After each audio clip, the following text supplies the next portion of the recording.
So good evening everyone. So today we are going to start discussion and question solving of Laxmikanth. It's a book of Laxmikanth which has given set of questions, which is also called as Objective Polity of Laxmikanth, where we are going to discuss each and every question. So पहली चीज़, आप सभी को मेरी आवाज़ आ रही है? Comments में अगर आ रही है तो यस लिख देना. Is it audible to everyone?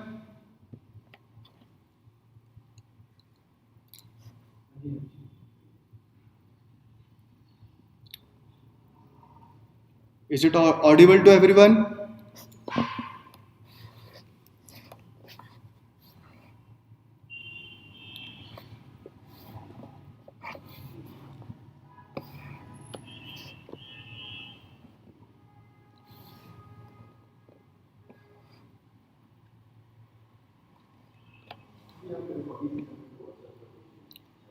I think it is audible to everyone.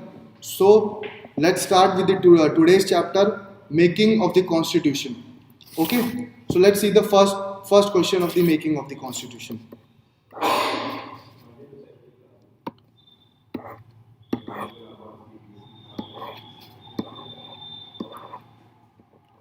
Okay. So this is the first question. The first question says that consider the following statement regarding the composition of the Constituent Assembly. The question is consider the following statement regarding the composition of the Constituent Assembly. The options are: first, the representatives were to be elected from the four constituents, that were Hindus, Muslim, Sikhs and Christians. Second option is the chairman of the Union Constituent Committee was Sardar Vallabhbhai Patel. Third option is the total strength of the Constituent Assembly was 389. Fourth option is the drafting committee under the chairmanship of Dr. Baba Saheb Ambedkar consisted of 8 members. So यहाँ पे we will take 20 seconds. I'll give you 20 seconds to tell me the answers. You have to select the options. So option A is 1, 2, 3, 4. Option B is 1, 2, 4. Option C is 3 only. And option D is 1 only.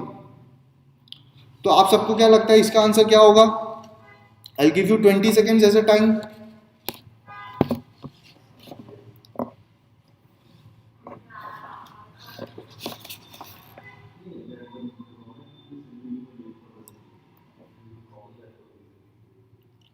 Comments में आप बता सकते हैं कि आपको क्या लगता है क्या आंसर होगा इसका.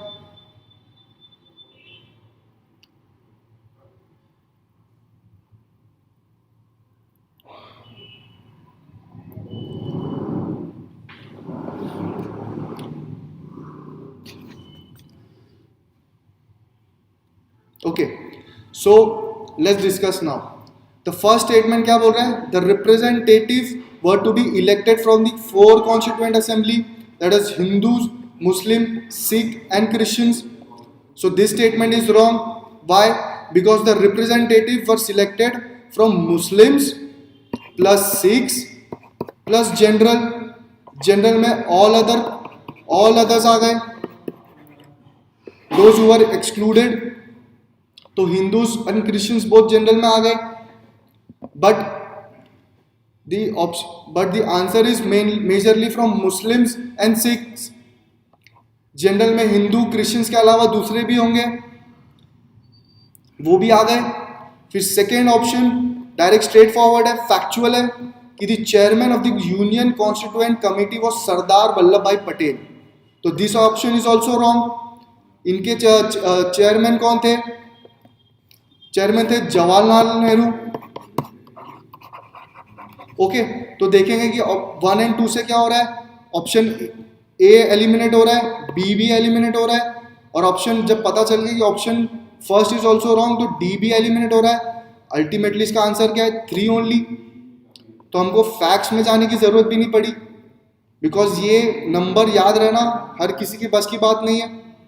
सेकेंडली, ये भी नहीं पता होगा किसी को कि बहुत सारे लोगों की 8 थे या 6 थे या 7 मेंबर्स थे। ओके, तो ये क्वेश्चन आई गया सबको समझ में आया, थोड़ा लॉजिक भी लगाना था और ये क्वेश्चन थोड़ा फैक्चुअल भी था। तो अगर आपने first page of the second chapter पढ़ा होगा तो आपको ये आंसर शायद आ जाएगा। Okay, I think question number 1 सबको क्लियर है।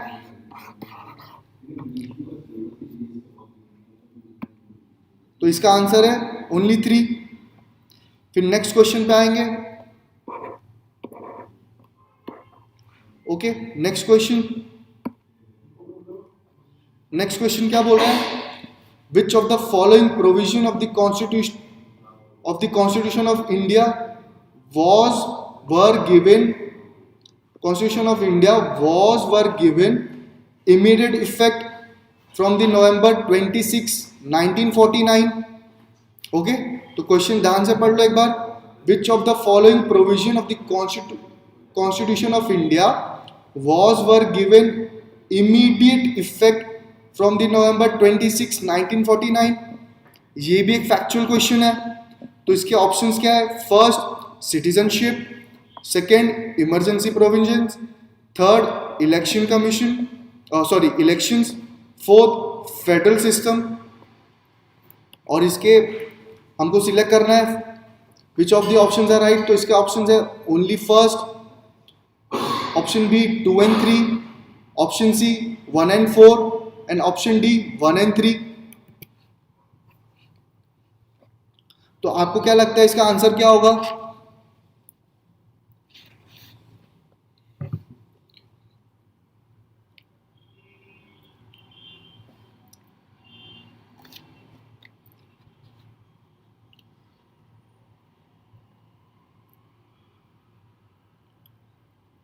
कमेंट्स में बताइए इसका आंसर क्या होगा। आपको क्या लगता है इसका आंसर क्या होगा?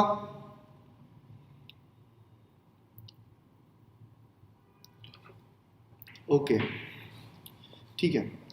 तो हमें इतना पता है कि व्हेन वी गॉट इंडिपेंडेंस 1947 में मिली थी, तो उसके लिए कॉन्स्टिट्यूएंट असेंबली बनाई गई थी। कॉन्स्टिट्यूएंट असेंबली, तो कॉन्स्टिट्यूएंट असेंबली का काम 2 काम था। पहला था टू मेक द कॉन्स्टिट्यूशन, पहला था मेकिंग ऑफ कॉन्स्टिट्यूशन। दूसरा काम क्या था? To look into the day to day functions of the government, because constitution बनने को 2 साल लग गए। Okay, and it was adopted in 1949, came into force in 1950। तो ये 2 साल में गवर्नमेंट का कुछ तो डे टू डे फंक्शंस होगा। ओके, तो इस हिसाब से, और ये भी तो एक फैक्चुअल क्वेश्चन है कि फैक्ट्स प्रेजेंट है। अगर आपने लक्ष्मीकांत पढ़ी होगी तो लक्ष्मीकांत ने क्लियरली दिया है कि इमीडिएट इफेक्ट पे आर्टिकल्स दिए उन्होंने, आर्टिकल 5, आर्टिकल 6, आर्टिकल 3, आर्टिकल 7। तो आर्टिकल 5, आर्टिकल 6 किसके लिए रिलेटेड है? सिटीजनशिप के लिए। ओके, फिर हम ये भी सोच सकते हैं कि emergency provisions, okay, emergency provisions की बात करेंगे तो हमारा जो कॉन्स्टिट्यूएंट असेंबली था was based on cabinet mission plan and majorly on Government of India Act 1935।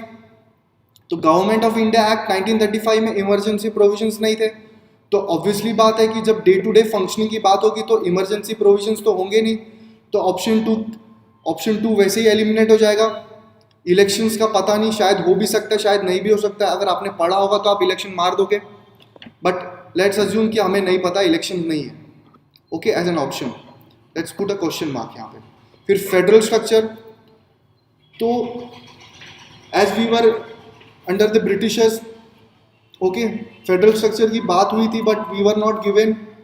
Okay, article government of India act 1935 was talking about this structure but it was not came into force। Okay, और जब constitution बन भी रहा था तब हमने decide नहीं किया था कि हम फेडरल होंगे या यूनिटरी होंगे, तो ऐसा भी हो सकता है कि constitution of India immediate effect से शायद ये भी ना हो। तो वैसे तो इसका आंसर 1 and 3 है, बिकॉज क्लियरली फैक्ट्स में दिया है कि सिटीजनशिप एंड इलेक्शंस आ गए थे। तो इसको एलिमिनेशन मेथड से भी कर सकते हैं। ओके, कैसे वो देखते हैं। ओके, फर्स्ट हमें ये पता है कि 2 इज रॉन्ग, 2 इज रॉन्ग, तो ये ऑप्शन चलेगा। हमें पता है 1 is right. Okay, 1 is right, तो आइदर अभी 33% चांसेस है आपका। ओके, फिर हमें ये भी पता है कि फेडरल स्ट्रक्चर नहीं हो सकता, तो इसका आंसर होगा डी, 1 and 3। ओके, इसमें आई नो थोड़ा कंफ्यूजन होगा लोगों को। Okay, because it is a pure factual question, but हमने इसमें ट्राई किया कि थोड़ा लॉजिक भी निकले, but it's a purely factual question. Okay, so let's move on to the next question. Okay, तो थर्ड क्वेश्चन है, what was the procedure followed for the adoption of the Constitution of India?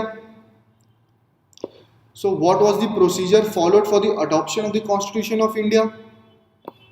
First option क्या है इसका? It was submitted to the people of India for ratification, शायद हो सकता है। Second, it was submitted to the Governor General for his assent, पता नहीं, maybe. It was adopted when the interim government approved it, शायद से। Okay, और fourth option क्या है? It was adopted when it receive the signature of the president and the members of the constituent assembly. So I give you 20 seconds कि आप बताइए कि इसका आंसर क्या हो सकता है। आपको क्या लगता है इसका आंसर क्या हो सकता है?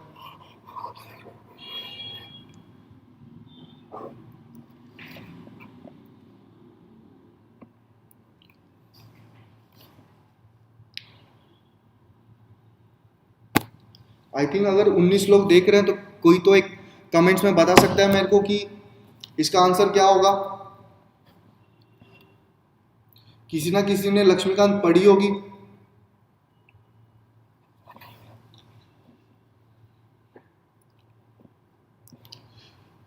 सो लेट्स सी नाउ। ओके, कि it was adopted, what was the procedure followed for the adoption of the constitution of India.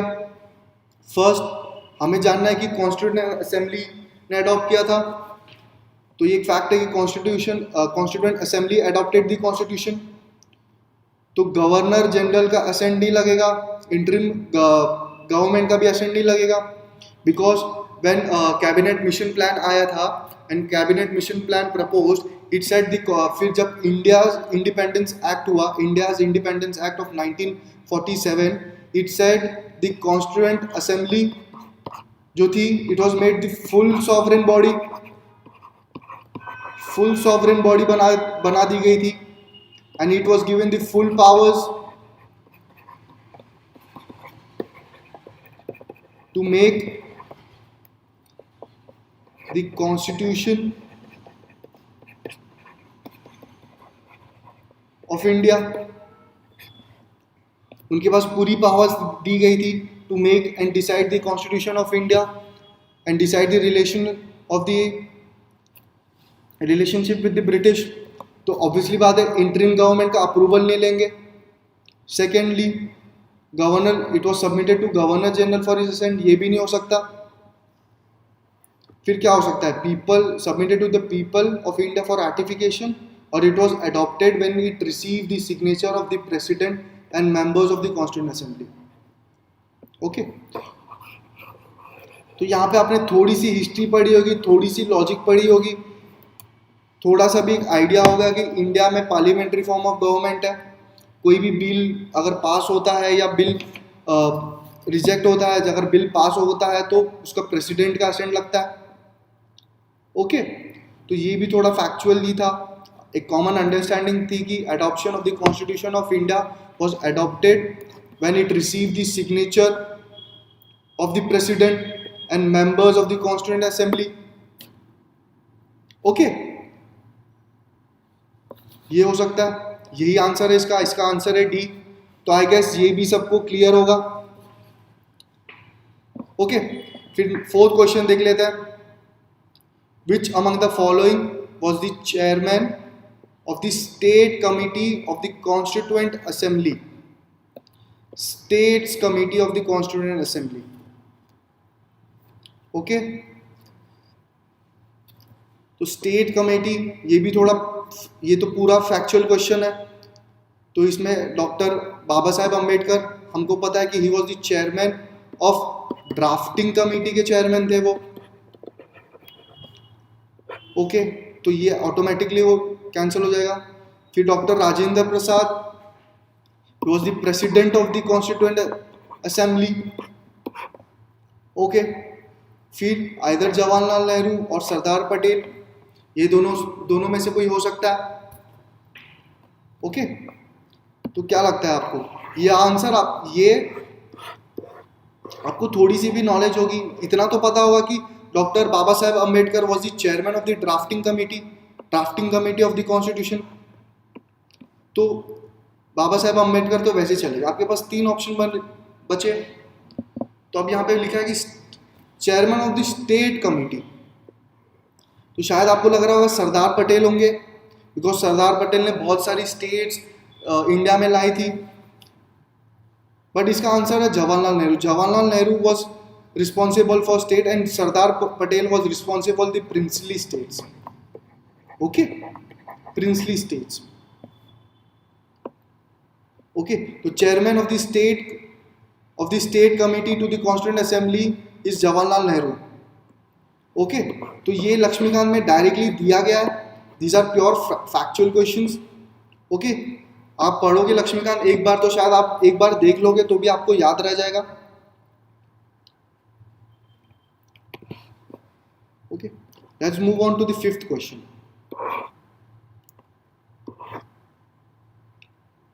I think इतने तो अभी तक सबको क्लियर है, इतना सबको समझ आ रहा है.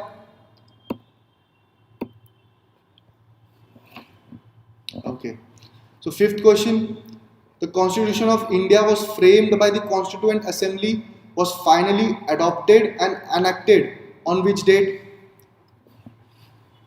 तो ये तो सबको पता होना चाहिए. प्रियम्बल पढ़ा होगा तो प्रियम्बल में क्लियरली लिखा है. इसके ऑप्शन वैसे 15 अगस्त 1947 है, 26 नवंबर 1949 है, एक ऑप्शन है 30th Jan 1948 एंड एक लास्ट ऑप्शन है 26 जनवरी 1950. ओके, तो ये तो आपको आना चाहिए as you are preparing for UPSC. आपको पता ही होना चाहिए, बचपन से पढ़ाया जा रहा है. Constitution was adopted enacted on 26 November 1949. It came into force from 26 January 1950. Okay, तो अगर आप प्रियम्बल भी पढ़ोगे, प्रियम्बल की लास्ट की लाइन है, लास्ट की लाइन में क्लियरली बोला है कि we have adopted and enacted on this day on 26 November 1955 we have adopted and enacted to and give to ourselves this constitution. Okay, ये पता होना चाहिए. And when did Constitution came into force? 26 Jan 1950 से force में आया. Okay, तो I think question number 5 भी simple था, इसमें कुछ था नहीं इतना. फिर let's see the question number 6. ये भी प्योरली फैक्चुअल क्वेश्चन है. Okay, so which of the which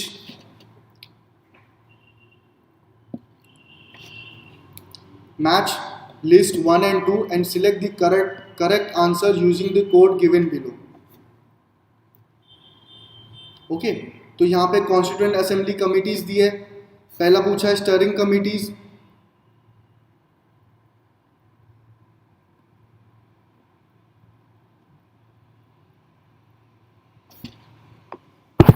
okay, constituent assembly committees दी है, चेयरमैन दिया है साथ में। तो यहाँ पे पूछा है स्टीयरिंग कमेटी के चेयरमैन, यहाँ पे कमिटीज दी आपको, पहली दी कमेटी क्या है, स्टीयरिंग कमेटी, दूसरी कमेटी दी है फंडामेंटल राइट सब कमेटी, तीसरी कमेटी दी है यूनियन कॉन्स्टिट्यूशन कमेटी, और चौथी कमेटी दी है प्रोविंशियल कॉन्स्टिट्यूशन कमेटी। और यहाँ पे ऑप्शंस दिए आपको सरदार पटेल, राजेंद्र प्रसाद, जेपी कृपलानी एंड जवाहरलाल नेहरू। तो 20 सेकेंड्स का टाइम दे रहा हूं आपको, बताइए कौन होगा इसका हेड, मैच करके बताइए क्या लगता है आपको, कमेंट्स में बताइए क्या ऑप्शन होना चाहिए।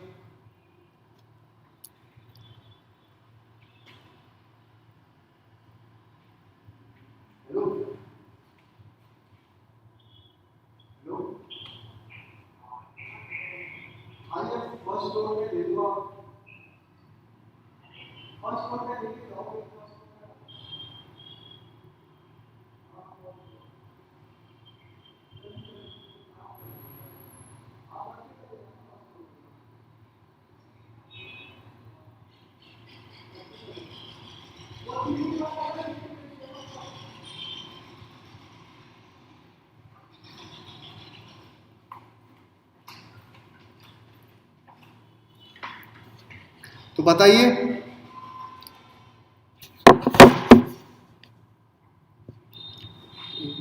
ए सिक्स्थ। ओके, तो सिक्स्थ का ऑप्शन आंसर है ए। अभी हमने देखा था प्रोविंशियल कॉन्स्टिट्यूशन कमेटी के चेयरमैन थे Sardar Patel, union constitution committee के थे चेयरमैन जवाहरलाल नेहरू। ओके, तो ये फैक्चुअल है, ये आप लक्ष्मीकांत से चेक कर सकते हो। ओके, इसमें कोई इतना कुछ एक्सप्लेनेशन नहीं, अगर आपने लक्ष्मीकांत एक बार भी पढ़ी होगी तो उसमें क्लियरली मेंशन्ड है, उसमें दी है एक लिस्ट दी है of the chairman and the committee, और उनके चेयरमैन की लिस्ट दी है। तो सी का ऑप्शन है A. Okay, so let's move on to the next question.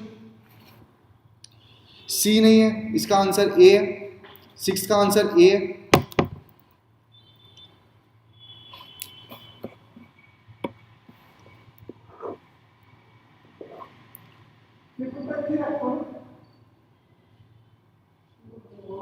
Okay, फिर नेक्स्ट क्वेश्चन देखते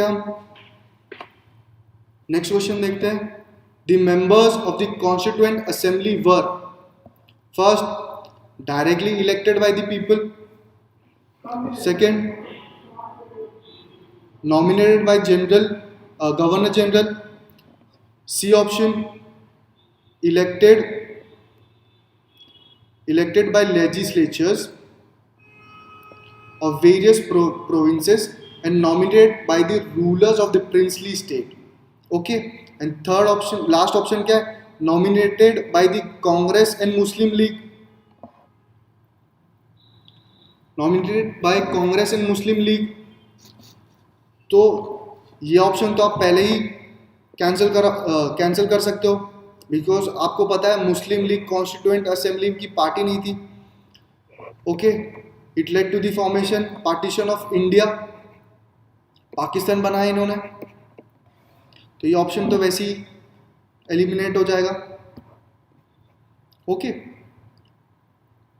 20 सेकेंड्स दे रहा हूँ आपको, आप मेरे को बताइए इसका आंसर क्या हो सकता है।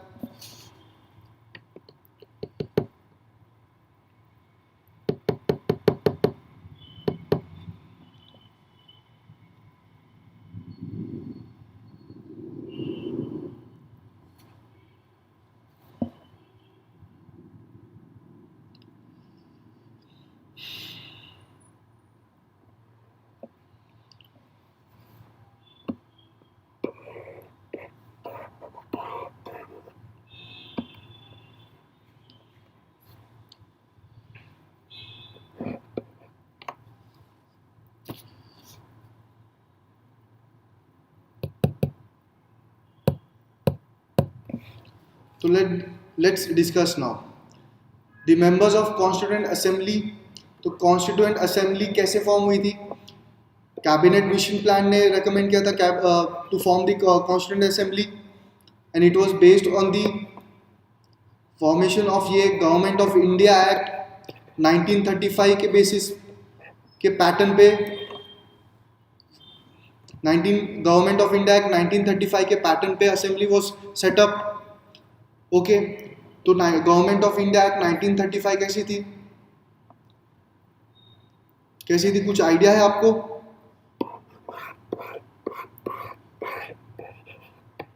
Any cases? Okay, so it was partially elected, partially nominated. Okay, तो जो भी प्रोविंसेस के थे, जो भी लेजिस्लेचर थे, वो elected by the provinces, indirect election हुआ था उनके लिए। So they were elected by the members of the provinces. Okay, and the rulers were given power to nominate the members to the legislature. Okay, तो इसका answer 7 का answer is C. Okay, it was based on the government of India act 1935। तो government of India act में क्या बोला था कि legislator will be elected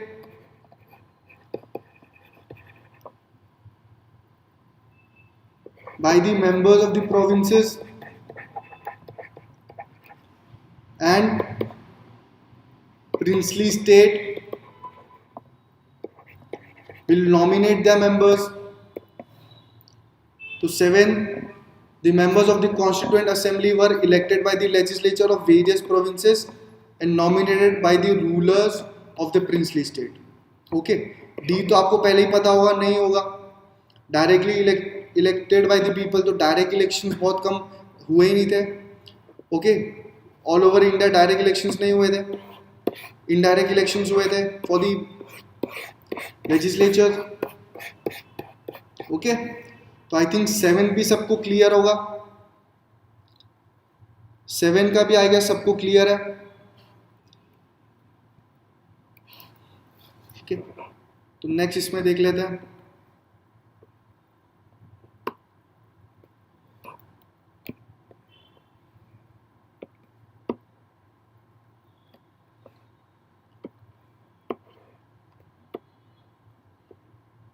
eighth question देख लेंगे।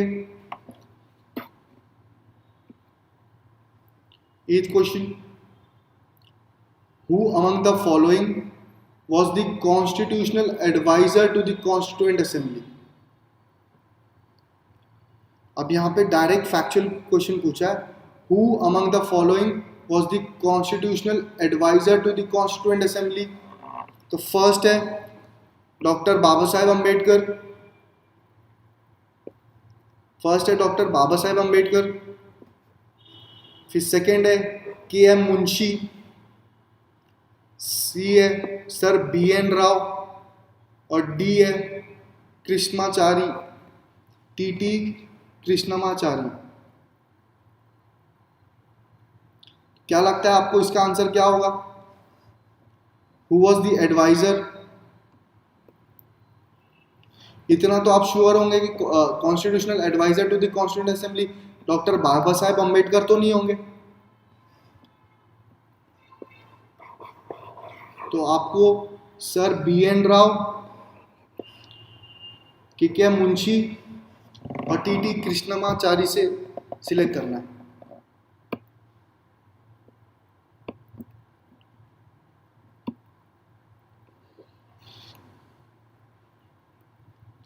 तो बताइए कमेंट्स में कि इसका आंसर क्या होगा।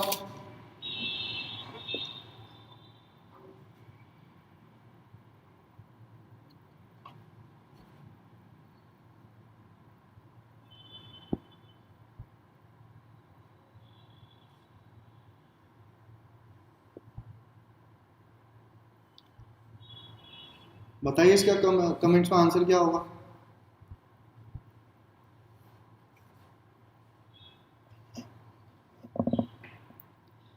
सी, ये भी प्योर फैक्चुअल क्वेश्चन है, इसका आंसर सी है डॉक्टर बी.एन. राव। अगर जिसके पास बुक है तो प्लीज बुक पे देखिए मत, देख के आंसर मत करिए। We are trying to discuss, we are trying to learn something. Okay, these are factual questions इस पे कुछ एक्सप्लेनेशंस नहीं होंगे, इसके लिए एक्सप्लेनेशन नहीं दे रहा हूँ मैं। अगर जो क्वेश्चन का मेरे को लगता है कि वी नीड टू डिस्कस, हम डिस्कस करेंगे। उस पर अगर कोई इन्फॉर्मेशन मिल रही है, obviously we will try to get some information on this questions, on those questions. Okay, let's see the question number 9। Assertion and reasoning का क्वेश्चन है। Okay, so assertion is the constituent assembly of 1946 was elected, was not elected। Okay, यहाँ पे note करो word, not को note करो, not elected on the basis of universal adult franchise. Okay, और उसका reason दिया है कि constituent assembly was constituted under the scheme formulated by cabinet mission plan। Okay, तो इसके ऑप्शंस क्या दिए? Both A and R assertion and reason are individually true and reason R is the correct explanation of A। Second क्या पूछा है? Both, second क्या पूछा है? Both A and R are individually true but R is not the correct explanation of A। फिर सी में क्या है? A is true but R is false। D में पूछा है A is false but R is true। तो 20 seconds दे रहा हूं आपको, आप बताइए इसका आंसर क्या होगा।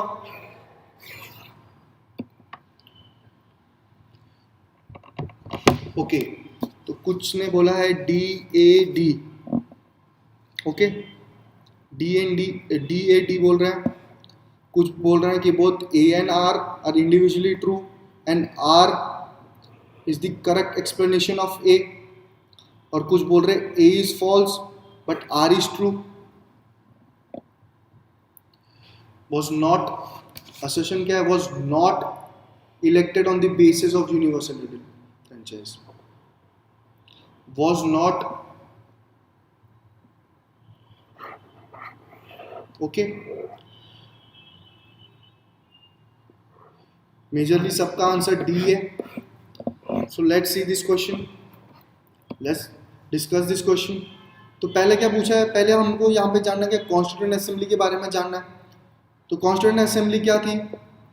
It was based on the plan formulated bye cabinet mission plan. अभी दो क्वेश्चन पहले किया हमने।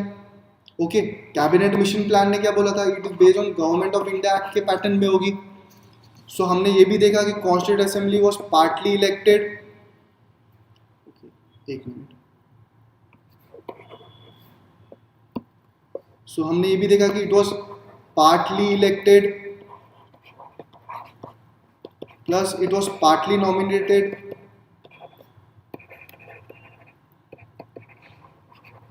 okay, partly elected and partly nominated। तो अगर कॉन्स्टिट्यूएंट असेंबली अगर नॉमिनेटेड होगी, ओके, तो obviously it will be not elected on the basis, nomination भी हो रहा है। एक ये लॉजिक लगा सकते हो, बट यहाँ पे ये लॉजिक नहीं लग रहा है। Okay, so it was based on the government of India act 1935 के बेसिस पे था। तो आप अब एक और क्वेश्चन उठता है कि यूनिवर्सल अडल्ट फ्रेंचाइज का मतलब क्या है। ओके, यूनिवर्सल अडल्ट फ्रेंचाइज, तो यूनिवर्सल अडल्ट फ्रेंचाइज का मतलब क्या है? यहाँ पे यूनिवर्सल एडल्ट फ्रेंचाइज का मतलब क्या है कि everybody has right to vote. सब लोग ने वोट किया इलेक्शंस में। तो आपको लगता है कि ब्रिटिशर्स के टाइम में सबको वोटिंग पावर होगी? यस और नो? होगी या नहीं होगी बताओ? ऑब्वियसली नहीं होगी। अगर वहां पे सबको वोटिंग पावर नहीं होगी तो वहां पे ऑब्वियसली बात है कि यूनिवर्सल अडल्ट फ्रेंचाइज नहीं होगा। कि ब्रिटिशर्स थे तो ब्रिटिशर्स सबको पावर थोड़ी देंगे वोट करने का। ब्रिटिशर्स तो यही चाहेंगे कि उनके जो लॉयल बंदे हैं उनके लॉयल को वोट करने का राइट्स देंगे।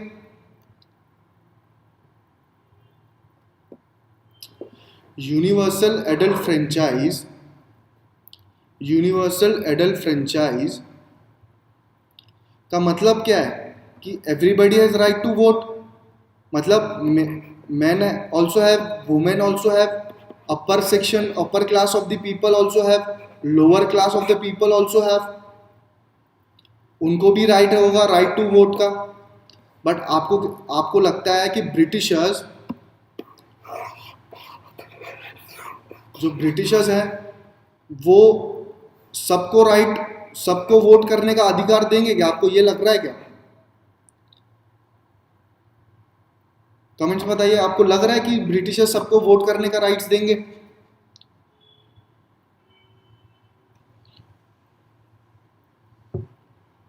ऑब्वियसली बात है कि नहीं होगा सबको राइट करने का वोट. तो ब्रिटिशर्स चाहेंगे कि उनके जो लॉयलिस्ट है उनको वोट करने का राइट मिलेगा,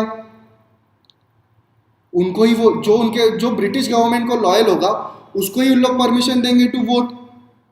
because end of the day क्या होगा, end of the day house में जो उनके लॉयलिस्ट है वो ब्रिटिशर्स के लॉयलिस्ट को सिलेक्ट करेंगे, उसी को वोट देंगे.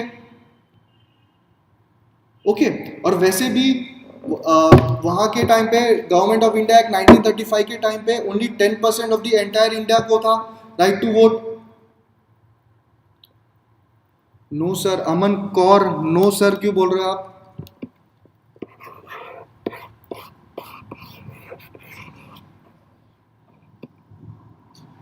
आप नो सर क्यों बोल रहे हो, मेरे को समझ नहीं आ रहा है. इसका आंसर ए है, because it was formulated under cabinet mission plan. और दूसरी बात यह है कि constituent assembly was not elected on the basis of adult franchise, ये भी राइट है. ओके यूनिवर्सल एडल्ट फ्रेंचाइज का मतलब है कि everybody, lower class, upper class, middle class, सबको वोटिंग राइट्स है, मेल एंड फीमेल सबको वोटिंग राइट्स है. बट जब यूनिवर्सल एडल्ट फ्रेंचाइज इंडिया में वो टाइम पे था नहीं. Universal adult franchise, okay let's एक बार मैं फिर से रिपीट कर देता हूँ. क्वेश्चन क्या है? असर्शन है कि constituent assembly of 1946 was not elected on the basis of universal adult franchise.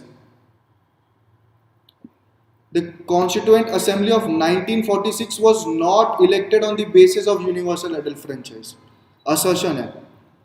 Reason क्या है? The Constituent Assembly was constituted under the scheme formulated by the Cabinet Mission Plan. Okay, तो हमको अभी क्या चेक करना है कि both assertion and reasoning or reason are individually true and R is the correct explanation of A. Okay, दूसरा option क्या है? Both A and R are individually true but R is not the correct explanation of A. C option क्या है? A is true but R is false and A is false but R is true. Okay, I think question तो समझ में आ गया सबको. अब यहाँ पे क्या बोल रहा है कि सबसे पहले हमें क्या देखना है कि कॉन्स्टिट्यूएंट असेंबली पे क्वेश्चन है. तो हमने पहले भी एक क्वेश्चन किया था कि जिसमें पूछा गया था कि कॉन्स्टिट्यूएंट असेंबली क्या थी. The members of constituent assembly were how. तो हमने वहां पे देखा था क्वेश्चन नंबर 7 में कि it was elected as well as nominated. Yes और नो, इतना क्लियर है? यस. फिर हमने थोड़ी बहुत हिस्ट्री पढ़ी होगी तो उसमें भी होगा कि constituent assembly was constituted under the scheme formulated bye cabinet mission plan. ये भी हमने पढ़ा है, तो ये तो फैक्चुअल है, ये तो राइट है. तो हमें अभी देखना है कि आर ट्रू वाले कौन से ऑप्शन है. ओके, तो आर ट्रू वाले कौन से ऑप्शन है? 3 ऑप्शन है. सी ऑप्शन तो वैसे ही एलिमिनेट हो गया. ओके, सी ऑप्शन वाले जो भी थे वो तो वैसे ही एलिमिनेट हो गया. अब हमें चेक करना है कि ए इज राइट और not. Okay, A is right और नॉट ये चेक करना है हमें. तो यूनिवर्सल एडल्ट फ्रेंचाइज का मतलब क्या है? तो यूनिवर्सल एडल्ट फ्रेंचाइज का मतलब क्या है कि यूनिवर्सल एडल्ट फ्रेंचाइज मतलब वोटिंग पावर, कॉमन लैंग्वेज में वोटिंग पावर। अब यूनिवर्सल एडल्ट फ्रेंचाइज मतलब everybody is getting power to vote. इसका मतलब ये यूनिवर्सल एडल्ट फ्रेंचाइज का मतलब क्या है कि everybody has the power to vote. तो ब्रिटिश इंडिया में पीपल कौन थे? लोअर कास्ट लोग थे, मिडिल क्लास पीपल थे, मिडिल क्लास पीपल थे, लोअर क्लास पीपल थे और अपर क्लास पीपल थे। यस और नो? इतना क्लियर है कि ब्रिटिश इंडिया में 3 क्लासेस थी, लोअर, मिडिल, अपर। यस और नो? कमेंट्स में बोला यस और नो। यस। तो यूनिवर्सल एडल्ट फ्रेंचाइज का मतलब क्या? ब्रिटिश इंडिया में हर कोई वोट कर सकता था। यस और नो? ब्रिटिश इंडिया में जब भी हम गुलाम थे ब्रिटिशर्स के, तो आपको लगता है कि ब्रिटिशर्स ने सभी इंडियंस को पावर दिए होंगे टू वोट? ब्रिटिश इंडिया में आपको लगता है कि सब इंडियंस वोट कर रहे होंगे? ऐसा लग रहा है आपको?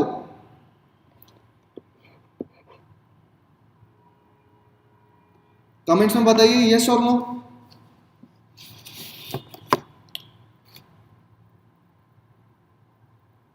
Obviously no, obviously no. तो उस बेसिस पे the constituent assembly was not elected on the basis of universal adult franchise. वो टाइम का जो फ्रेंचाइज था, वो टाइम का जो इलेक्ट्रोल बोलेंगे, वो टाइम पे सिर्फ 10% लोगों को पावर थी to vote in election. Okay, तो वो टाइम पे सिर्फ 10% को पावर थी to vote in election. So option A is also right. Option A is also right. The Constituent Assembly was not elected on the basis of universal adult franchise. क्यों था वो? Because it was based on the Government of India Act 1935. और government of India act 1935 के basis किसने दिया था? Cabinet mission plan ने दिया था। तो आई गेस ये अभी क्लियर है आपको? तो इसका ऑप्शन आंसर है A. Okay,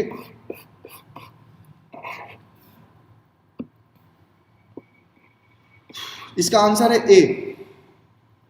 okay, both A and R are individually true and R is the correct explanation of A.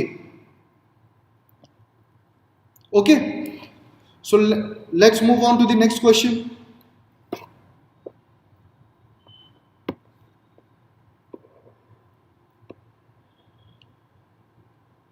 I know किसी के लिए सिंपल होगा बट किसी के लिए डिफिकल्ट है। ओके, किसी ने लक्ष्मीकांत पढ़ी होगी, किसी ने नहीं पढ़ी होगी। जिसने नहीं पढ़ी होगी उसके लिए ऑप्शन आई गेस डिफिकल्ट हो सकता है।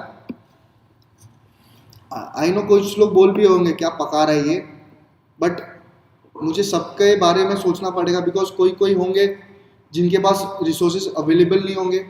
तो हमारा टारगेट यही है कि जिनके पास रिसोर्सेज अवेलेबल नहीं है उनके लिए हम सिंप्लीफाई कर ले। ओके, सो नेक्स्ट क्वेश्चन देख लेंगे। Who among the following moved the objective resolution in the constituent assembly?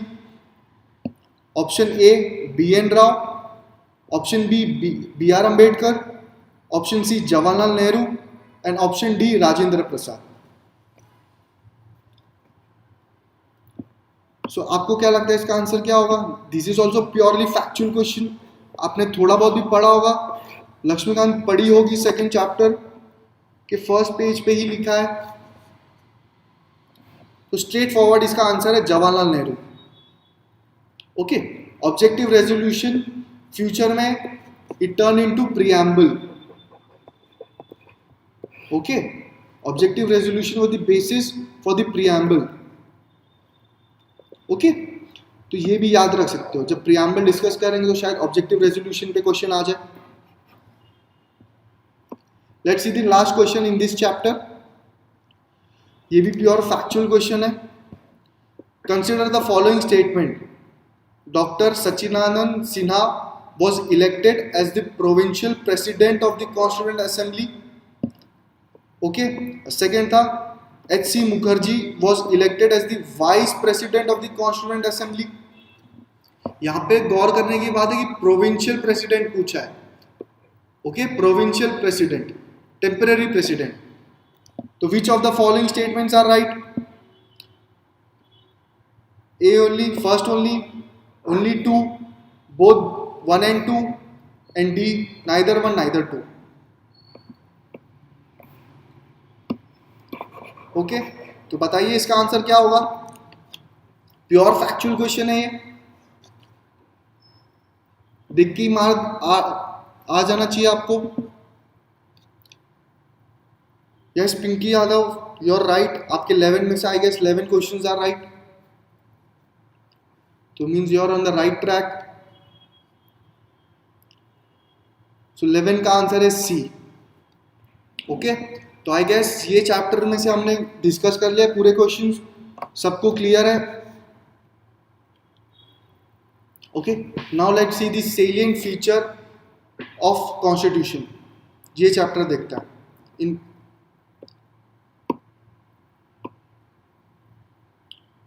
Okay,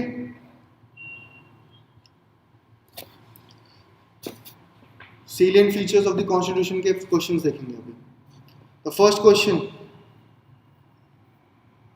okay, which of the following statement about the constitution of India is correct? हमको पूछा है which of the following statement about the constitution of India is correct. Okay, so the first option is popular sovereignty and adult franchise are the basic feature of the constitution. Second, the constitution insofar as the division of powers between the center and the state is concerned is rigid. The constitution recognizes the independence of civil and economic rights. And lastly, the constitution mentions the direct control by the people such as referendum, initiative and recall. इसका features है.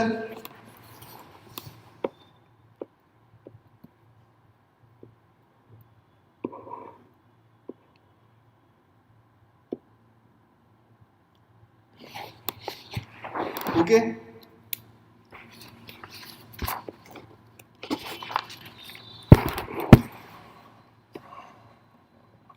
सो आपको क्या लगता है इसका answer क्या होगा? Which of the following statement about the Constitution of India is correct? बताइए क्या लगता है आपको इसका आंसर क्या होगा?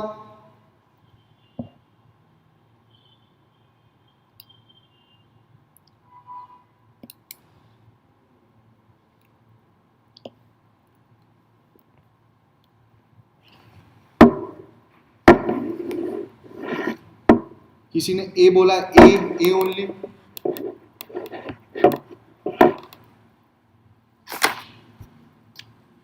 A only. ओके, तो इसका आंसर ए ओनली नहीं है. ओके, तो जिसने ए ओनली बोला है तो वो सब गलत हो चुके हैं. तो लेट्स सी कैसे होगा. फर्स्ट हमें इतना तो पता है कि constitution mention direct control by the people such as referendum, initiative and recall. इसके ये फीचर्स तो नहीं है. इतना आपको पता है, इतना आपको अंडरस्टैंडिंग है कि ये फीचर्स तो वैसे भी नहीं है. These are the part of direct democracy. These are the feature of direct democracy. और इंडिया क्या है? India is a participatory democracy. Okay, जिन्होंने भी ए ऑप्शन बोला है it is wrong. A option नहीं है. कैसे नहीं है? We will see now. Okay, तो पहले फोर्थ ऑप्शन देख लेंगे. फोर्थ ऑप्शन क्या है? Constitution mentions direct control by the people such as referendum, initiative and recall. So referendum, initiative, recall are the method for participation in direct democracy. Okay, but India क्या है? India is a participatory democracy. India क्या? It is a participatory democracy. People are participating in democracy through their representatives. इतना आपको clear है? Okay, तो option 4 is wrong. तो option 4 के जो जो ऑप्शंस है वो will cancel out. C cancel हो गया, बी कैंसिल हो गया। अब ना आपके पास क्या है, 50% चांसेस है ए या डी, तो 50% चांसेस है टू बी राइट और आइदर रॉन्ग। यस और नो? अब यहां पे कंसेप्ट है पॉपुलर सॉवरेनिटी का कंसेप्ट एक आता है, popular sovereignty and adult franchise. Adult franchise मतलब राइट टू वोट। तो वोटिंग पावर इंडिया में सबको दी गई है, यस। तो ये एक फीचर तो राइट है। पॉपुलर सॉवरेनिटी का कंसेप्ट क्या है? पॉपुलर सॉवरेनिटी का कंसेप्ट इज कि powers lies with the people, ultimate authority of India is who? People of the country. Okay, तो पॉपुलर सॉवरेनिटी का कंसेप्ट ये कि ultimate authority of the country lies with the people. तो option 1 is right for obvious. ये आपको समझ में आया? ऑप्शन 2 क्या बोल रहा है? The constitution in so far division of powers between centre and the state is concern is rigid. Okay, तो आपको पता होगा India is a federal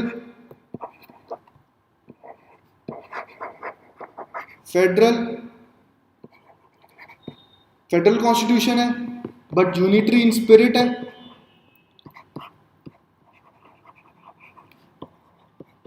yes और नो?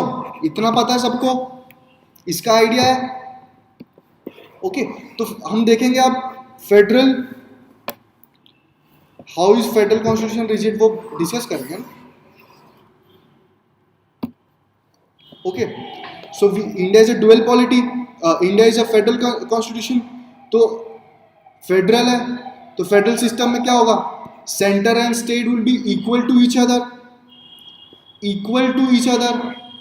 तो आपको याद रखना है centre and states are equal to each other and they are not subordinate to each other.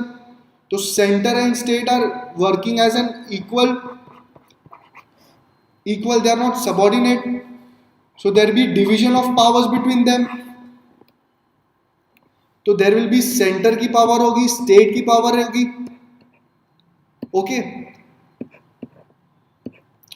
Centre की पावर होगी, स्टेट की पावर होगी, डिवीजन ऑफ पावर्स में। तो centre has the power to make laws in this central list and state has the power to make laws in state list. तो centre state की power to make laws in the state list ले नहीं सकती है, और state centre की power to make laws on the central list और the union list can not take it. Henceforth, division of powers between center and state is rigid। अब clear है सबको कि how the division of powers between centre and state is rigid? Because center and states are equal to each other, they are not subordinate to each other। State is not subordinate to the center, it is equal to the center, so there are division of powers। Okay, so आपको पता होगा कि 7 schedule में list है, union list, state list and concurrent list. तो union list में power किसको है? सेंटर के पास है। स्टेट लिस्ट में पावर किसके पास है? स्टेट के पास है। तो state can not take away the power of centre to make laws and rules in the union list, और वाइस वर्सा सेंटर भी स्टेट की पावर नहीं ले सकता। तो henceforth the division between the center and state is rigid। Option 2 वैसे ही rigid, option 2 right हो गया। ऑप्शन सी तो वैसे भी रॉन्ग है, एंड ऑप्शन बी भी वैसे भी रॉन्ग है। तो हमको चेक क्या करना था? ए एंड बी चेक करना था, ए एंड डी चेक करना था। तो जब 2 भी राइट हो गया तो आंसर क्या हो गया? D. Okay, I guess clear है. Badiswal Sanjay, many articles define strong central rule. Okay, central rule strong होने से पावर से थोड़ी अफेक्ट कर रहा है. स्टेट लिस्ट में to make power, state list में to make rules and laws of the power of the state are not taken away. Center might be strong, but center is not taking away the power of state to make laws in the state list. Okay.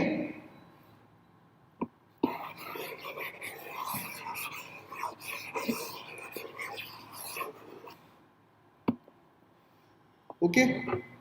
So let's move on. तो इसका answer D कैसे, समझ में आया सबको? Okay. So consider the following, second question देखेंगे. Consider the following statement related to secularism in India. Okay, secularism in India. अब secularism, first option क्या है? It entitles strict separation of religion from politics. Second क्या है? It bans parties with religious affiliation from contesting election.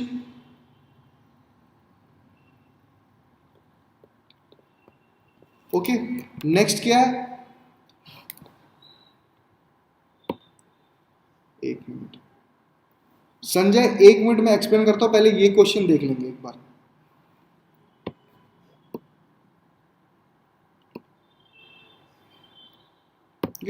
Third option क्या है? It grants religious liberties to all communities. Fourth option क्या है? It accepts community personal law. Okay, which of the statement given above are correct? तो वापिस देख लेंगे statements क्या. पहला फर्स्ट स्टेटमेंट क्या है? It enables strict separation of religion from politics. Second option क्या है? It bans parties with religious affiliation from contesting election. Third क्या है?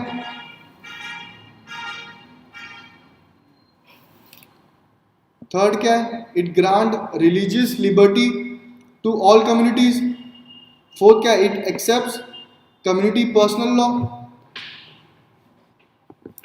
Which of the statement given above are correct? A 3 and 4, B 1 and 2, C 1 3 and 4, and D 1 2 3 4.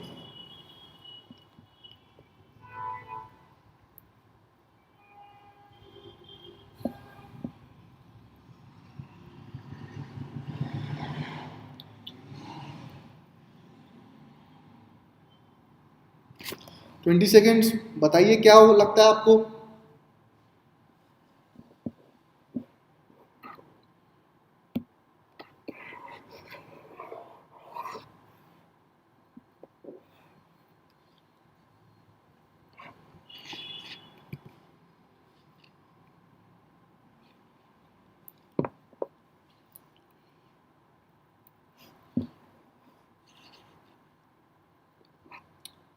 इसका answer C है, 1 3 and 4. देखते हैं कैसे. First secularism means strict separation of religion from politics. Yes, it is right.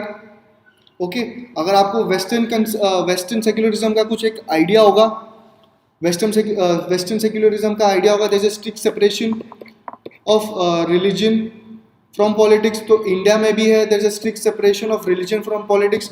Religion cannot be part of the politics or the policy making. Religion cannot be part of the policy making because यहाँ पे हम state neutrality की बात करते हैं कि state is neutral to religion. Okay, फिर second option क्या है? It bans party with religious affiliation from contesting election. तो ऐसा तो इंडिया में किधर भी नहीं लिखा है कि कोई रिलीजियस इंस्टीट्यूशन है होगी उसको इलेक्शन में पार्टिसिपेट करने नहीं दिया जाएगा. ऐसा तो किधर भी नहीं लिखा है.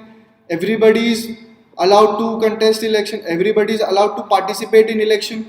तो ban parties with religious affiliation from contesting election, ये तो wrong है.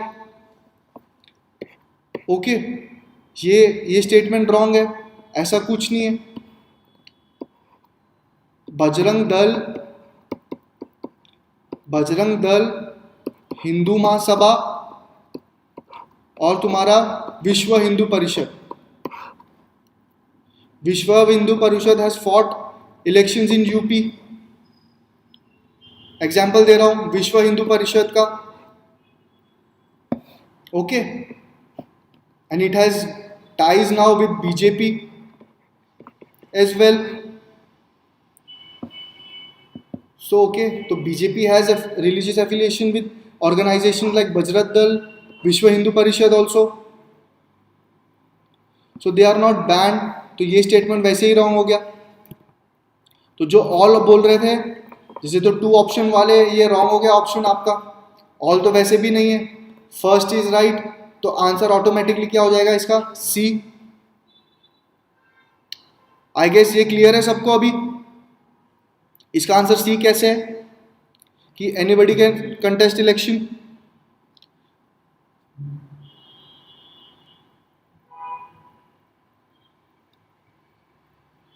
Rohit Gupta, you can call the centre. आप क्लासेस में कॉल करके इंक्वायरी कर सकते हैं. ओके, थर्ड क्वेश्चन देखते हैं. Which one of the following schedules of the Constitution of India incorporates salaries and allowances of members of Parliament, the chairman and deputy chairman of the Rajya Sabha, speaker and deputy speaker of the Lok Sabha as one of its item. Question ध्यान से पढ़ने का. Which of the following schedules of the Constitution of India incorporates salaries and allowances of the members of the Parliament, the chairman and deputy chairman of the Rajya Sabha, the speaker and deputy speaker of the Lok Sabha as one of the items? First क्या है? First option is 5th schedule, second is 7th schedule, third is 9th schedule and fourth is 10th schedule. 20 seconds आपके, select करिए option.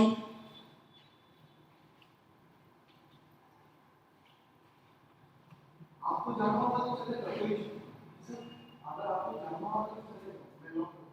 ठीक है, हम right करके लक्ष्मण साहब बोलते थे कि लैपटॉप और चार्ज कर. हां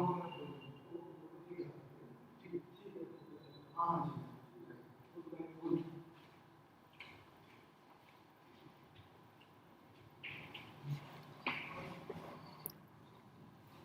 ओके. 5th शेड्यूल, किसी ने डी बोला है. 10th शेड्यूल, किसी ने ए 5th शेड्यूल बोला है.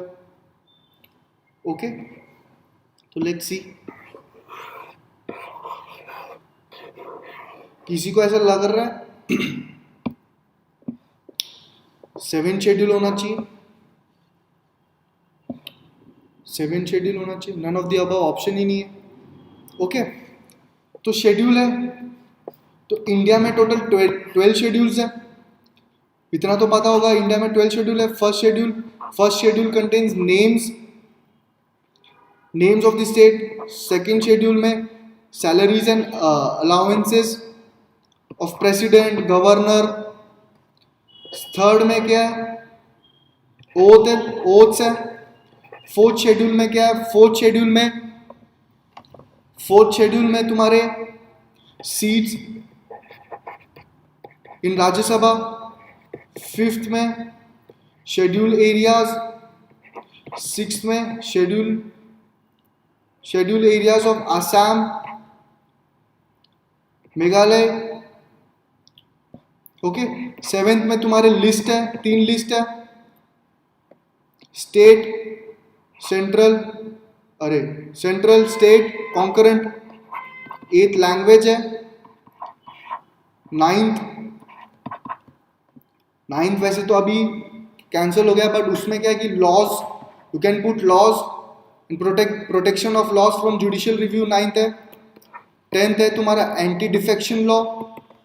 11th है ग्राम, तुम्हारा 11th है पंचायत और 12th है तुम्हारा म्यूनिसिपैलिटीज। ओके, तो आपको मैंने 1 से 12 तक पूरे बता दिए, तो इनमें से भी क्लियरली किधर भी नहीं आ रहा है। ओके, तो इसका आंसर है 7th schedule, because 7th schedule में क्या है कि 3 लिस्ट है, state central list, union list, state list, concurrent list. Okay, तो salaries and allowances of members of parliament कौन डिसाइड करेगा? सेंटर पार्लियामेंट करेगी। ओके, ऑब्वियसली पार्लियामेंट करेगी। तो अगर पार्लियामेंट करेगी तो पार्लियामेंट को पावर किस में है? सेंट्रल लिस्ट में। ओके, तो सेंट्रल लिस्ट कहाँ आ रही है? 7th शेड्यूल में आ रही है, तो इसके लिए इसका आंसर है 7th शेड्यूल।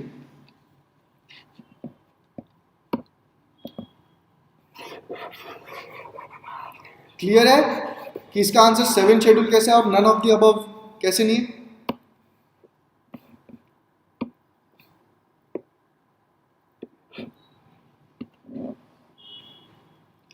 सेवेंथ शेड्यूल है इसका answer. Everybody is clear?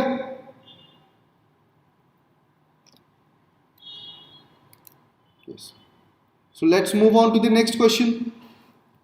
Question number 4।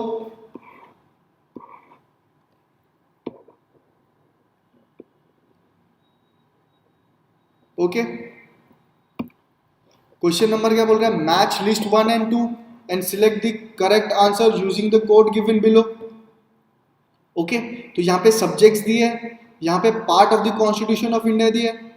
तो पहला सब्जेक्ट क्या है? Finance, property, contract and suits. कौन से पार्ट में आ रहे हैं? फिर बी क्या है? Union judiciary.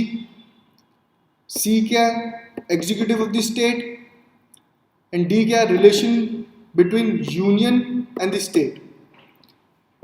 तो ये सीक्वेंस है, आपको इनमें से राइट सीक्वेंस सिलेक्ट करना है।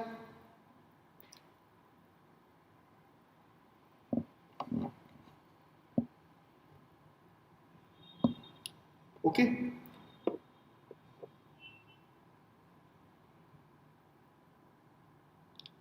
तो 20 सेकेंड्स है आपके पास करेक्ट ऑप्शन बताने के लिए।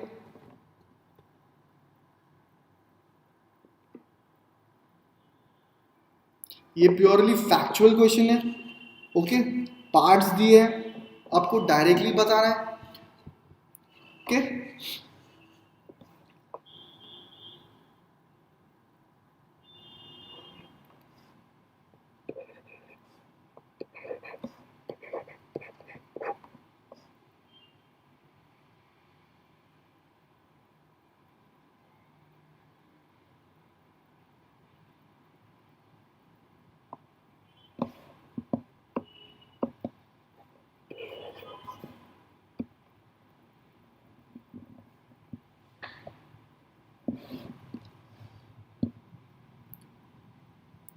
ओके, तो इसका फोर्थ का आंसर है बी।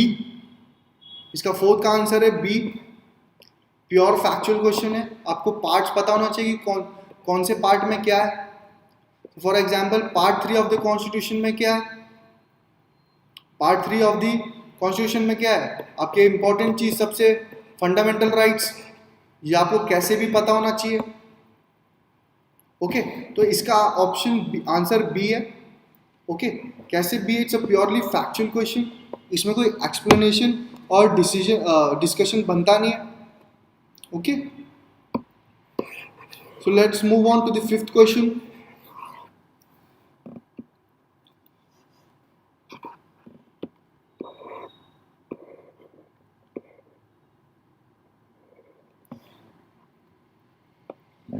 ओके, फिफ्थ क्वेश्चन क्या बोल रहा है? Which one of the following is not a salient feature of the constitution. Not, यहां पे ध्यान दीजिए क्या पूछा है? Not a salient feature of the constitution पूछा है। ओके, बच्चे यहाँ पे कभी कभार पढ़ते नहीं है नॉट को सही से और मार्क कर देते हैं गलत ऑप्शन। ओके, तो कभी भी जब ऐसा क्वेश्चन होगा विच of the following is not a not वाला होगा तो नॉट को हमेशा अंडरलाइन कर लो या सर्कल कर लो, तो आपको याद रहेगा। तो which of the following is not a salient feature of the constitution of India? पहला क्या है? Written constitution and supremacy of the constitution. Second, quasi federal structure. Third क्या है? Committed judiciary. फोर्थ क्या है? Distribution of powers. ओके, तो बताइए इसका आंसर क्या होगा? नॉट पूछा है, not a salient feature of Indian constitution. बताइए।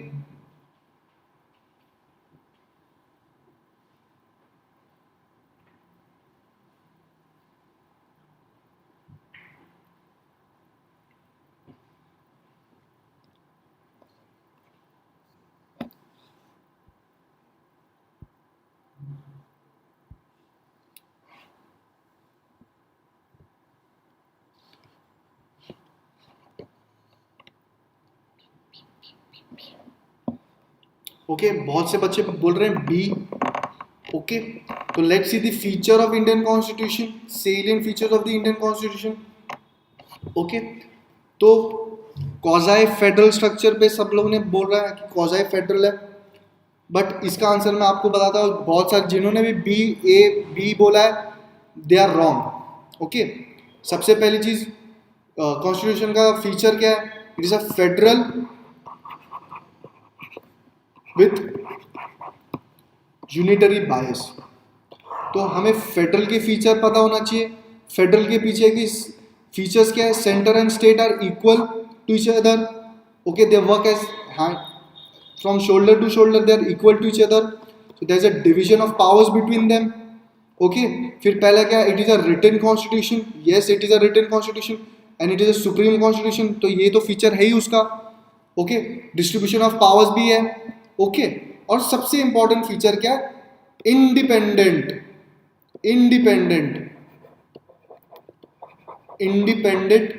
जुडिशरी।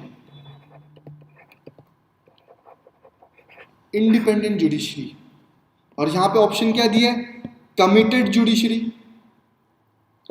इंडिपेंडेंट में मतलब क्या है? Judiciary is independent from the centre and state, और कमिटेड जुडिशरी क्या है? It is committed to the centre और टू द स्टेट, तो it is not a salient feature.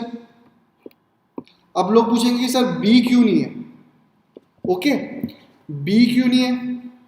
सबसे पहली चीज कि Indian constitution has features of federal as well as unitary. There are conditions of unitary bias, जैसे for example article 3 क्या बोल रहा है? आर्टिकल 3 अलाउज इंडियन और the union government to change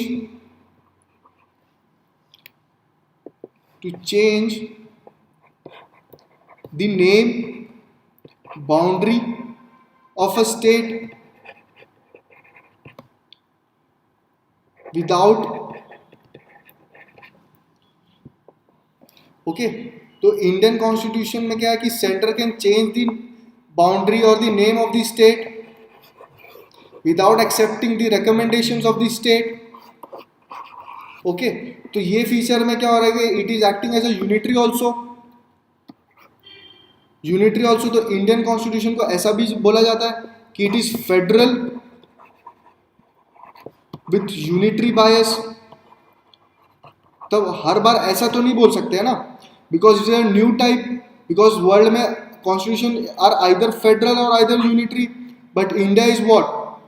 federal as well as unitary.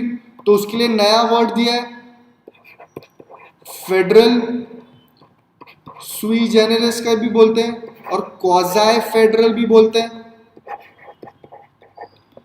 Quasi federal भी है Indian constitution because it has the some features of federal and it has some features of unitary also. Okay, तो I think अभी clear होगा सबको कि committed judiciary इसका answer है and quasi federal क्यों नहीं है। Okay, let's move on to question number 6. I guess question number 5 clear है सबको। Let's move on to question number 6. Consider the following statement. Indian Constitution Is unwritten constitution a written constitution largely based on the Government of India Act 1935, a gift of British Parliament? उसके आप options देख लेंगे क्या है.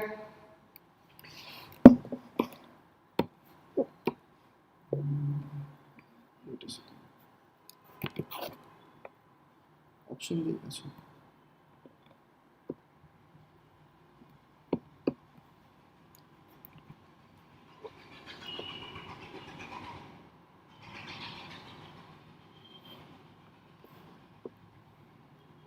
Okay, तो उसके option क्या है? 2 and 4, 2 and 3, 1 and 4 and 1 and 3. तो सिक्स ऑप्शन, सिक्स का आंसर क्या होगा? 2 and 4, 2 and 3, 1 and 4 and 1 and 3. Okay, तो अभी मैंने फेडरल फीचर्स बताया, तो शायद अगर आपने ध्यान दिया होगा तो आप ये टैकल कर सकते हो क्वेश्चन कि इंडियन कॉन्स्टिट्यूशन रिटन है या अनरिटन.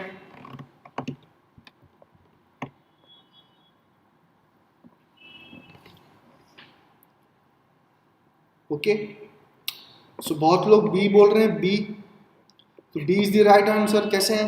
पहली चीज, इंडियन कॉन्स्टिट्यूशन इज अनरिटन.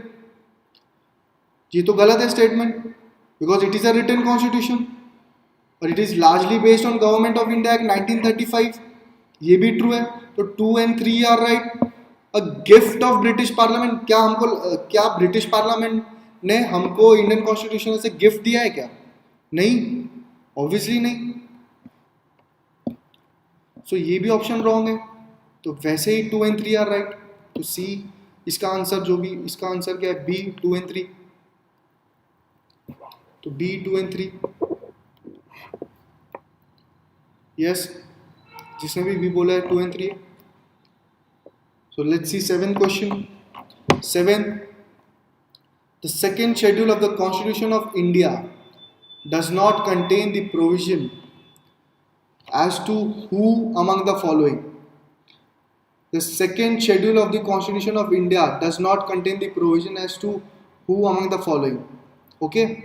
तो सेकेंड शेड्यूल किसके लिए ये इनमें से किसके लिए प्रोविजन कंटेन नहीं करता है? First, president, speaker of the house, controller and editor general of India, और chairman of union public service commission, जिसकी हम तैयारी कर रहे हैं. ओके,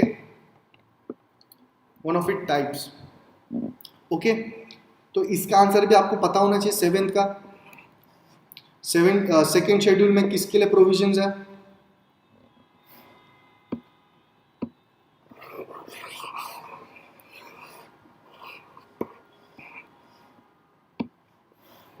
तो सेकेंड शेड्यूल में provisions are for president and the governor. Second, जजेस of the judiciary, that is supreme court and high court. Constitutional office such as speaker, deputy speaker, chairman and deputy chairman of Rajya Sabha, and finally अपना CAG, comptroller and auditor general of India. तो second schedule में इन लोग के लिए provisions हैं. तो ultimately इसका answer क्या होगा? डी. आई गेस ये भी क्लियर है सबको.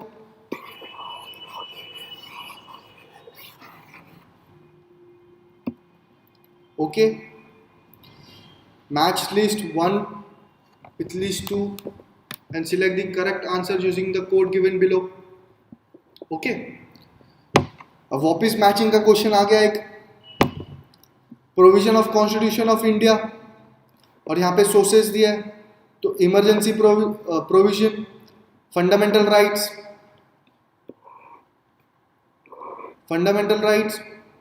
Parliamentary system and directive principle of state policy. किन से लिए हमने? ओके, तो we have to match. Ireland है, यूनाइटेड किंगडम है, यूएसए है एंड जर्मनी है. तो बताइए इसका आंसर क्या होगा?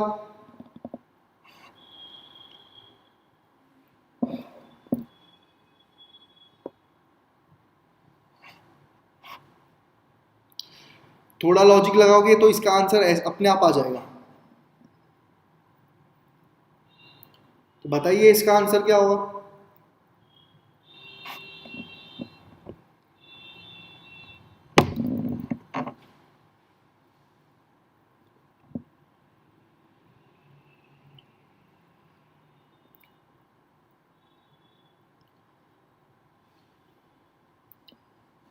Okay, let's C.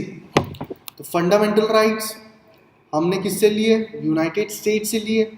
And parliamentary form of government United kingdom से लिए। इतना तो आई गेस सबको पता ही होगा। ओके, इतना तो पता ही होगा। तो हमको देखना है कि बी के नीचे 3 कौन सा है, ये ऑप्शन है। ओके, एंड सी के नीचे 2 कौन सा है, ये ऑप्शन है। ओके, तो ये कंडीशन कहाँ फुलफिल हो रही है? सी में फुलफिल हो रही है। तो इसका आंसर क्या है? सी। तो इसका मतलब क्या? ए इमरजेंसी प्रोविजन हमने किससे लिया? जर्मनी से लिया। और directive principle of state policy हमने किससे ली? आयरलैंड से ली। ओके, आई गेस अभी ये सबको क्लियर होगा। अमन कौर, आपको क्लियर हो गया होगा।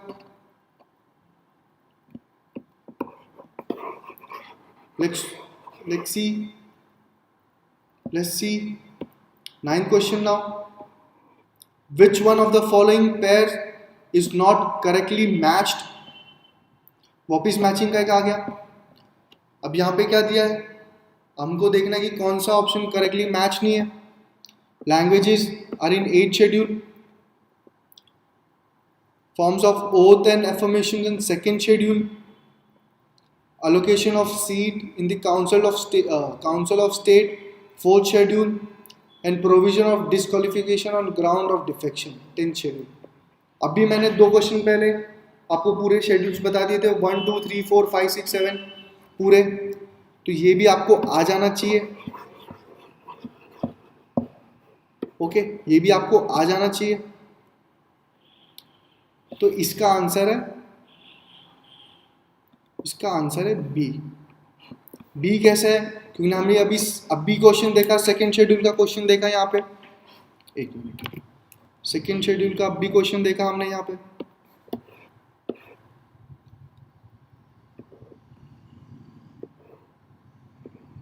सेकेंड शेड्यूल का क्वेश्चन अभी देखा यहाँ पे हमने, और यहाँ पे मैंने आपको पूरी लिस्ट भी बता के दी। ओके, और थर्ड ओथ एंड एफर्मेशन आते हैं 3rd शेड्यूल में। ओके, ये 3rd शेड्यूल में आता है। आई गेस ये भी क्लियर है। Let's move on to the next question. Okay, B yes. Consider the following statement with reference to secularism in India.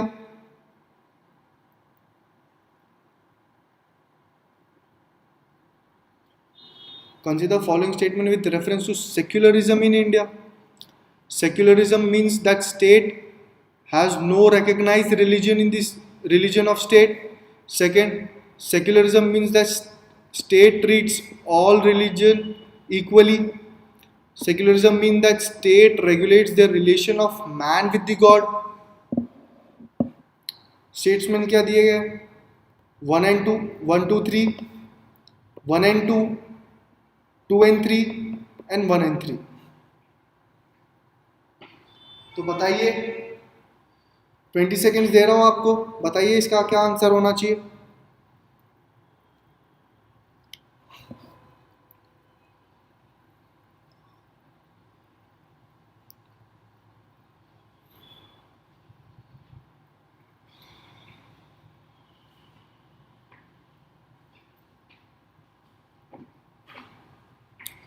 सब लोग बोल रहे हैं B B B B B B B B.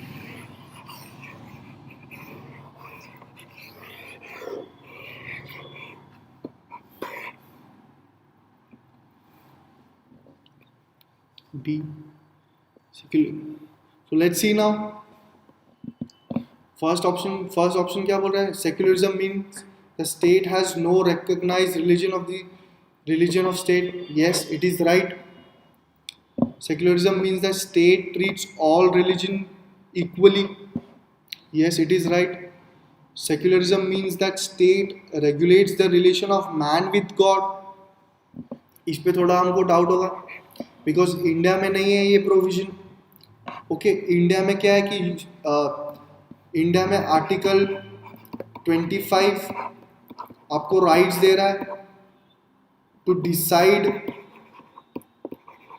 Decide your relation with the god. तो इसका answer क्या होगा? B. Okay, because three गलत है. अगर आपने थ्री गलत मार दिया सब जगह तो वैसे भी एलिमिनेट होके बी आ रहा है आपका आंसर. ओके, तो आई गेस क्वेश्चन नंबर 10 भी सबको क्लियर है.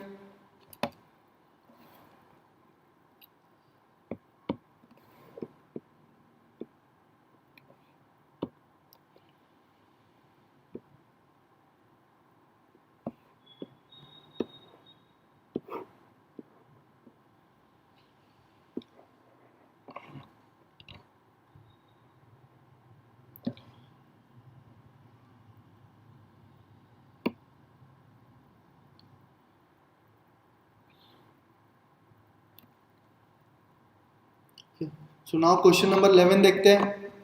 असर्शन क्या है? Not contended with merely laying down the fundamental principle of governance. The framers of Indian Constitution followed the Government of India Act 1919 in providing matters of administrative details.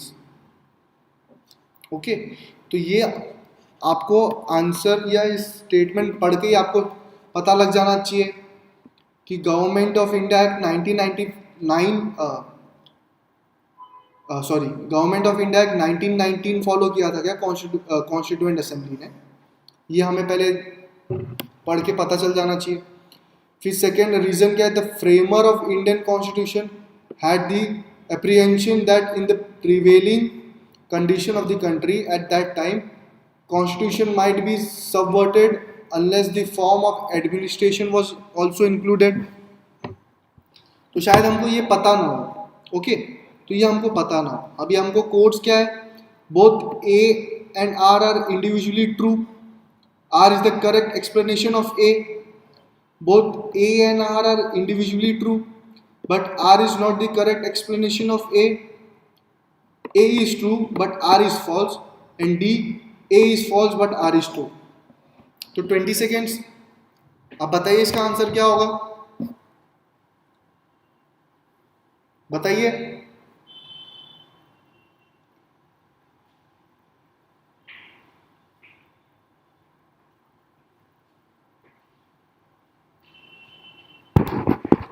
बताइए इसका answer क्या होगा?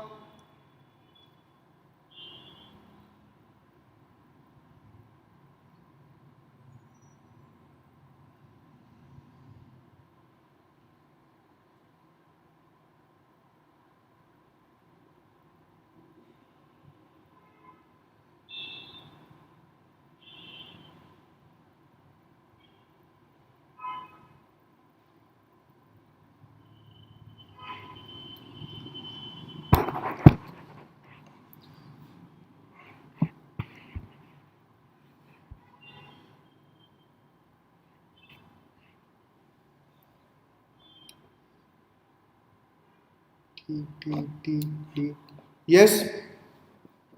तो हमको पता है कि गवर्नमेंट ऑफ कॉन्स्टिट्यूएंट असेंबली ने गवर्नमेंट ऑफ इंडिया एक्ट 1919 नहीं 1935 यूज किया था. तो ये स्टेटमेंट तो वैसे ही रॉन्ग हो गया. ये स्टेटमेंट जब वैसे ही रॉन्ग है तो हमें क्या देखना है? ए फॉल्स वाला कौन सा ऑप्शन है?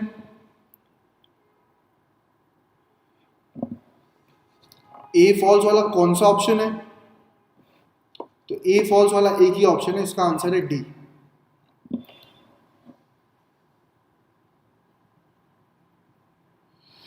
सूरज नेक्स्ट क्वेश्चन देख लेना, नेक्स्ट क्वेश्चन से कर लेंगे. ओके, 11 का आंसर डी है because we followed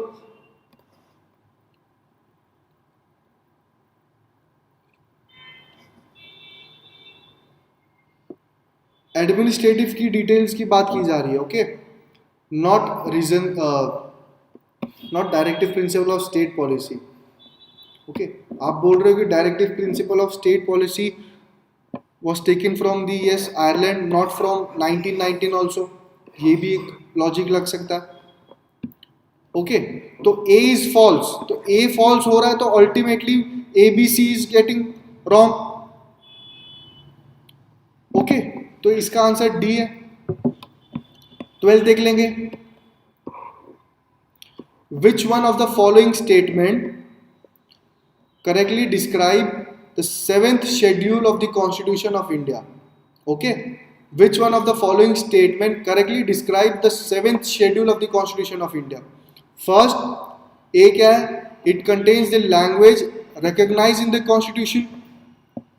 B, it contains the provision regarding the administration of tribal areas. C, it lists distribution of powers between union and state. And D, it deals with salaries and emoluments of the constitution functionaries. तो इसका answer बताओ।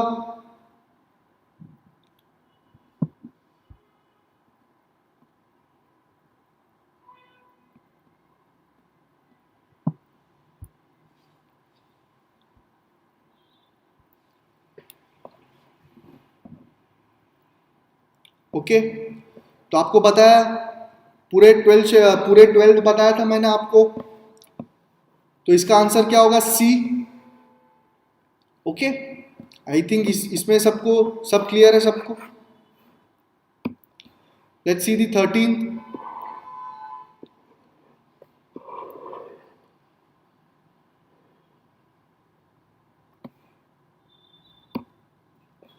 Okay, let's see 13th. Consider the following statement. The salient feature of Indian Constitution provided for: first, single citizenship for the whole of India; second, strictly federal form of government; third, unique blend of rigidity and flexibility. Consider the following statement. The salient features of Indian Constitution provide for single citizenship for whole of India, strictly federal form of government, third, unique blend of rigidity and flexibility. Of the above statement हमको देखना है A 1, 2, 3 are correct, B 1 and 2 are correct, C 2 and 3 are correct, और D 1 and 3 are correct. Okay, बताइए कौन सा correct होगा?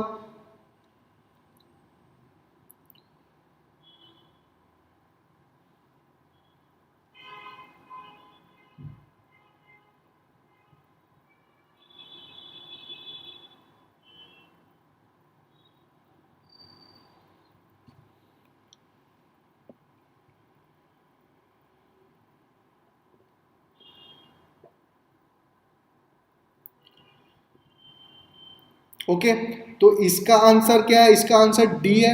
मैंने आपको बताया था फेडरल में कौन से फीचर्स है। Centre and state are equal, division of powers, okay, फिर written constitution, constitution is supreme, okay, and independent judiciary है। यूनिटरी में क्या है? Centre and state are not equal, union has the more power. Salient feature में क्या है कि single citizenship for whole India, yes it is there. Strictly federal form of government, ना, because India is a quasi. अभी क्या था हमने? Quasi federal है, तो 2 तो वैसे भी रॉन्ग है, तो 2 वाले ऑप्शन ऐसे भी कैंसिल कर दो, तो इसका आंसर हो गया डी। ओके, 4th देख लेंगे, last question of the day. Last question of the day देख लेंगे। Match list 1 with 2, okay, select the correct answer using the code given below. Okay, तो यहाँ पे शेड्यूल दिया आपको 9 schedule, 10th, 11th and 6th, और यहाँ पे प्रोविजंस दिए। पहला ऑप्शन क्या है? Provision regarding Panchayati Raj institution, provision regarding land reforms legislation, provision regarding administration of tribal areas, Fourth option, provision regarding the distribution of powers between center and state, and provision regarding the disqualification on the grounds of defection. Okay तो आपको मैंने अभी 10th 1 से लेके 12th पूरे बताए थे. Okay तो आपको शायद मैच द फॉलोइंग करने की भी जरूरत नहीं, देख के आप बता सकते हो कि कौन सा क्या होगा. Provision regarding distribution of powers between centre and state comes under 7th schedule.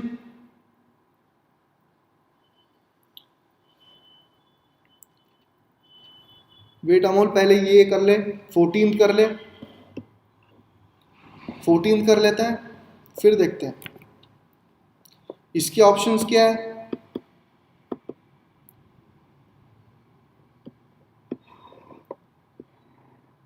आपको मैच करना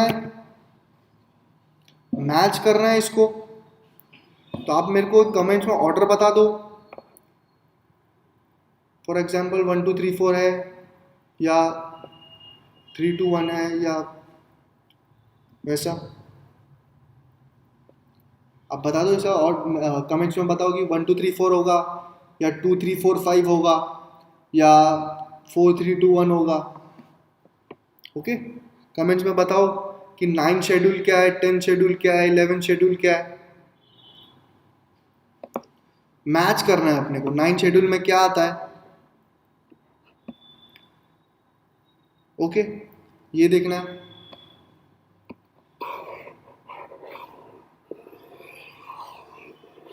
कम ऑन गाइस, मैंने बता चुका हूँ 1 से 12 आपको पूरे शेड्यूल बता चुका हूँ मैं.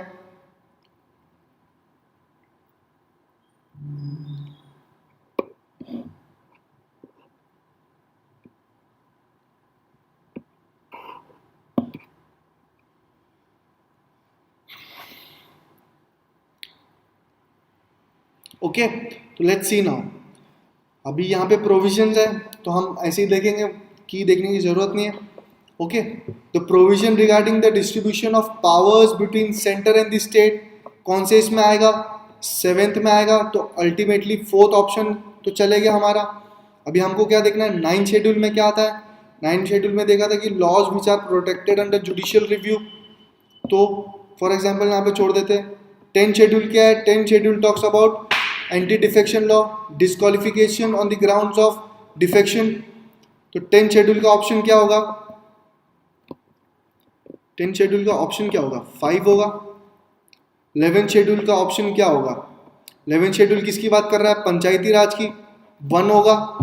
6 शेड्यूल किसकी बात कर रहा है, 6 शेड्यूल किसकी बात कर रहा है, ट्राइबल्स की, ट्राइबल एरिया की. तो 3, तो यहाँ पे क्या बचा, 2 बचा, बिकॉज 4 तो वैसे ही चले गया. तो 2 5 1 3 हमें देखना है क्या है, 2 5 1 3. ये आपका ऑर्डर होना चाहिए 2 5 1 3. तो 2 5 1 3 यहाँ पे किस में, ऑप्शन बी. ये क्लियर है. शेड्यूल हमने बताया था. फर्स्ट शेड्यूल क्या है, नेम्स. सेकेंड शेड्यूल क्या है, salary and allowances of certain individual, जैसे कौन, प्रेसिडेंट, गवर्नर, जजेस, constitutional office such as office of speaker और सीएजी.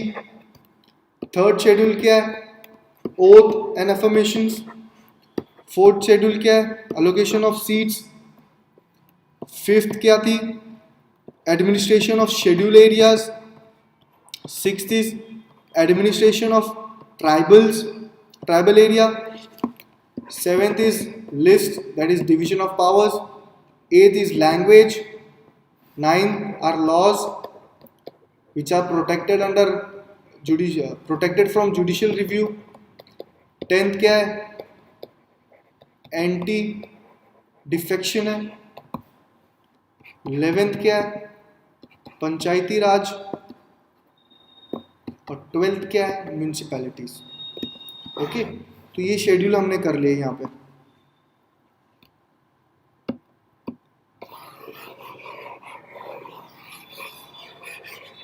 आई गैस सबको क्लियर है. अभी किसी ने बोला था कि 12th रिपीट कर दूं. Let's see 12th।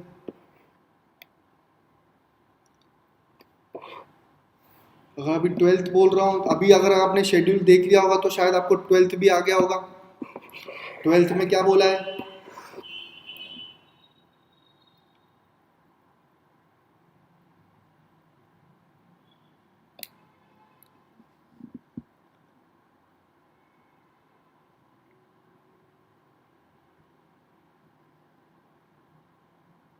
ट्वेल्थ में क्या बोला है? 12th में क्या बोला गया है कि which of the following statements are correctly describe, which of the following statement correctly describes this 7th schedule of the constitution of India. तो 7th शेड्यूल में पता है कि लिस्ट होगी, डिवीजन ऑफ पावर है, सी ऑप्शन डायरेक्टली मार्क कर देना आपको। ओके, तो आई गेस हमने आज के लिए काफ़ी क्वेश्चन डिस्कस कर लिए हैं। आई होप आपने कुछ नया सीखा भी होगा। Okay, how to attempt question भी सीखा होगा, एलिमिनेशन भी सीखा होगा और कुछ नया भी सीखा होगा। So have a good night, have a good sleep. कल फिर से मिलेंगे। Okay, thank you everyone.